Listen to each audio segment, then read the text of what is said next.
बॉलीवुड में यूं तो एक से बढ़कर एक अभिनेत्रियां हैं, लेकिन एवरग्रीन ब्यूटी क्वीन कही जाने वाली रेखा की बात सब हीरोइनों से जरा हटके ही है।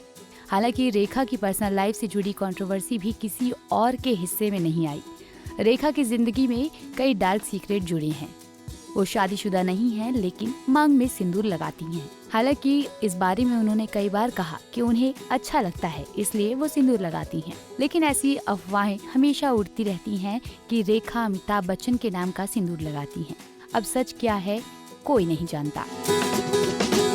एक ऐसी अभिनेत्री जिसके पास सब कुछ था, खूबसूरती, टैलेंट, पैसा और शोहरत, बावजूद इन सब के उन्हें किसी का प्यार नसीब नहीं हुआ, या यूं कहें कि किसी मर्द से उन्हें सहारा नहीं मिला। खुद के पिता ने भी रेखा को कभी अपनाया नहीं। जी हाँ, खबरों की माने तो रेखा के सुपरस्टार पिता जेमिनी गणेशन ने रेखा की मां से रिश्ता तो रखा, लेकिन शादी नहीं की। रेखा ताउम्र अपने पिता के प्यार के लिए तरसती रही, लेकिन पिता ने उन्हें अपना नाम नहीं दिया। इस तरह रेखा के नाम के साथ नाजायज का टैग भी जुड़ गया। रेखा के पिता का संबंध 4 महिलाओं से रहा और सबसे उन्हें बच्चे भी हुए। जेमिनी ने सबसे शादी की, सिर्फ रेखा की पुष्पवल्ली को छोड़कर।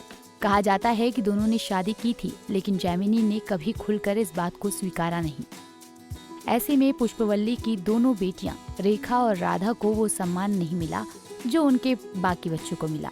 रेखा को उनके पिता जेमिनी गणेशन ने कभी नहीं स्वीकारा था। उनका बचपन पिता के प्यार से दूर बीता था, जिसका दुख हमेशा रेखा को सताता रहा था। हालांकि बावजूद इसके वो अपने पिता से बहुत प्यार करती थी। इसी के चलते रेखा की जिंदगी स्ट्रगल में बीती। रेखा काम मिलने और अपनी जगह बनाने में काफी मशक्कत व मेहनत करती रही, लेकिन रेखा ने एक मुकाम हासिल किया। हालांकि बावजूद इसके रेखा की पर्सनल लाइफ सूनी ही रह गई। बॉलीवुड के हर बड़े स्टार्स के साथ रेखा का नाम जुड़ा, जिसमें अमिताभ से लेकर अक्षय कुमार तक शामिल रहे। पर आज भी रेखा अकेले तन्हाई में अपना समय बिता रही हैं। एक्ट्रेस का नाम ज्यादातर शादीशुदा एक्टर्स के साथ ही जुड़ा और इसी के चलते उनकी कई हीरोइनों के साथ झड़प भी हुई।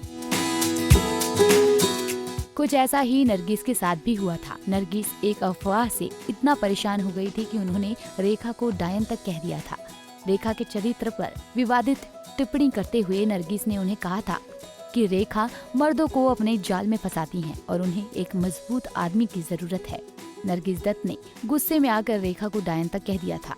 मीडिया रिपोर्ट्स के मुताबिक नरगिस ने एक इंटरव्यू में कहा था कि रेखा मर्दों को सिग्नल देती थी कि जैसे ही वो आसानी से मिल सकती हैं, जबकि वो लोगों की नजरों में वो किसी चुड़ैल से कम नहीं थी। आगे उन्होंने कहा था, मैं रेखा को जानने लगी हूँ, पर अब मैं उनकी परेशानी को समझ गई हूँ। मैंने अपनी जिंदगी में ऐसे कई बच्चों के साथ काम किया है जिन्हें साइकोलॉजिकल दिक्कत है।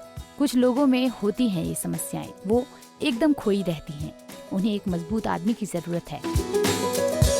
नरगिस के इस गुस्से के पीछे की असली वजह ये थी कि रेखा का नाम उनके पति सुनील दत्त के साथ जोड़ा गया था।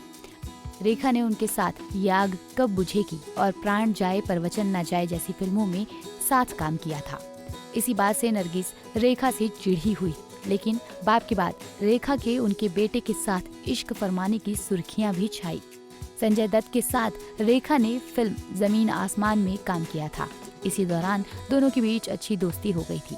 इसके बाद से ही रेखा संजय का नाम जुड़ने लगा था। फिर अफवाह ये भी आई थी कि रेखा संजय के नाम का सिंदूर अपने मांग में लगाती हैं।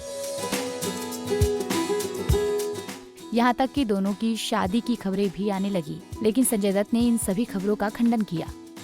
कुछ ऐसा ही गुस्सा जया बच्चन को भी रेखा पर आया था कि उन्होंने एक जोरदार थप्पड़ रेखा के मुंह पर जड़ दिया था। ये बात सब जानते थे कि अमिताभ और रेखा का अफेयर था। दोनों फिल्म दो अनजाने के सेट पर मिले थे। हालांकि अमिताभ शादीशुदा थे, बावजूद इसके दोनों गुपचुप रेखा की फ्रेंड के बंगले में मिला करते थे। धीरे धीरे दोनों के प्यार की खबरें मीडिया में आने लगी और सब हैरान हो गए। जब ऋषि कपूर और नीतू सिंह की शादी में रेखा सिंदूर लगाकर और मंगलसूत्र पहनकर पहुंच गई।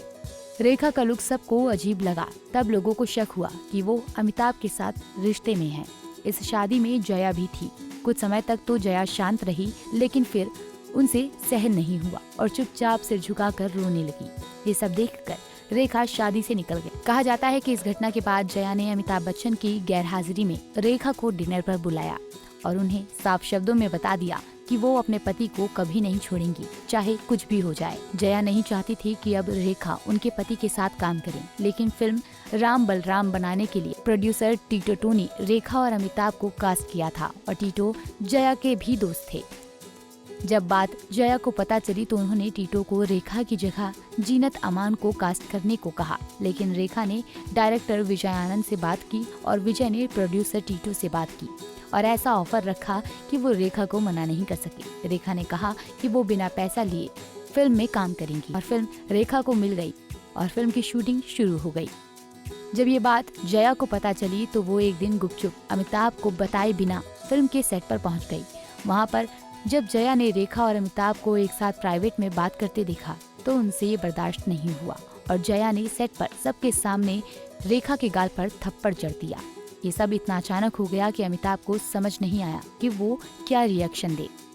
वो चुपचाप सेट छोड़कर घर चले गए। बता दें कि रेखा की शादी बिजनेसमैन मुकेश अग्रवाल से हुई, जो महज कुछ महीने ही टिकी। मुकेश ने अपनी जान ले ली थी। रेखा के ससुराल वालों ने उन्हें चुड़ैल तक कह दिया था। एक्टर विनोद मेहरा के साथ भी रेखा का इश्क रहा था। विनोद मेहरा ने शादी कर ली और उन्हें घर पर भी ले गए, लेकिन विनोद की मां ने उन्हें घर में घुसने नहीं दिया और चप्पलों से उनका स्वागत किया। जी हाँ, कहा जाता है कि विनोद की मां ने रेखा को पीटने के लिए अपनी चप्पल तक उतार ली थी।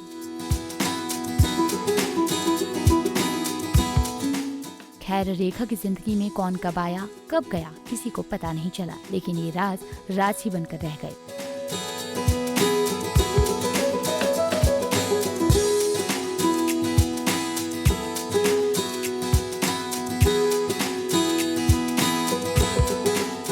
ऐसे ही और वीडियोस के लिए आप नारी के पेज को YouTube पर सब्सक्राइब, फेसबुक पर लाइक और इंस्टा पर फॉलो करना ना भूलें।